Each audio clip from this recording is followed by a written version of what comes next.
Guys, আমি পচা। আর আজকে আমি চলে এসেছি পরোটা বিশ্বকর্মার দোকানে বিশ্ববিখ্যাত ভাটবাজার পরোটা খেতে। চলো পরোটা কাকুর কাছে যাওয়া যাক, একটু ইন্টারভিউ নেওয়া যাক।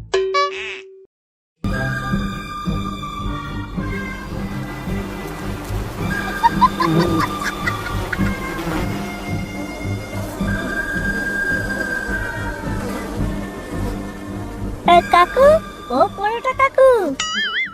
তুমি এইভাবে ডাকছো কেন চোদনা? পরোটা খাবে তুমি?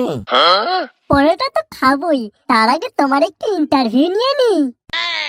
ও, তুমি ইন্টারভিউ নেবে? বলো কি বলতে চাও।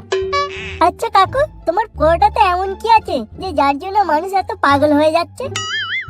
শুধু মানুষ না, বলো 400 কোটি মানুষ আমার পরোটা খাওয়ার জন্য পাগল হয়ে আছে। আর সেই জন্যই তো আমাকে সবাই ফোন পে পরোটা, পরোটা বিশ্বকর্মা বিভিন্ন নামে ডাকে। এই যে তোমার ফোন পে পরোটা, এর প্রধান উপকরণগুলো কি কি কাকু, একটু বলে দাও তো আমার দর্শকদের সামনে। উপকরণ অনেক কিছুই আছে ভাইপো, তবে আমি ব্যবহার করি আশীর্বাদের ময়দা, ফরচুনের তেল আর বিসলেরির জল। আর সেই জন্যই তো 400 কোটি ফেস ভ্যালু আমার। হ্যাঁ, শান্তির ছেলে এটা পুরো ভাটের কথা বললো। হ্যাঁ বলছি কাকু, তোমার এই পরোটা খেলে কোনো অসুবিধা হবে না তো?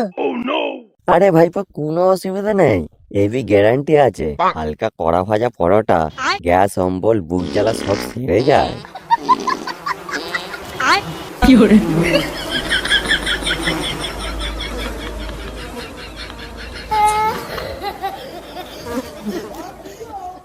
তোমার যে এই এত ফলোয়ার, 400 কোটি ফেস ভ্যালু, ইন্টারন্যাশনাল ব্র্যান্ড, এগুলো কি করে হলো বলো তো কাকু? আইফেল টাওয়ারে যখন উঠেছে, উপর থেকে ফলোয়ার শুরু, সেলফি ভিডিও তোলা শুরু। তো যখন ওই সোনাগাছির মধ্যে প্রবেশ করলাম, তো মানুষের ঢল দেখে তখন আমি বুঝতে পারলাম যে আমি কি জিনিস তৈরি হয়ে গেছি।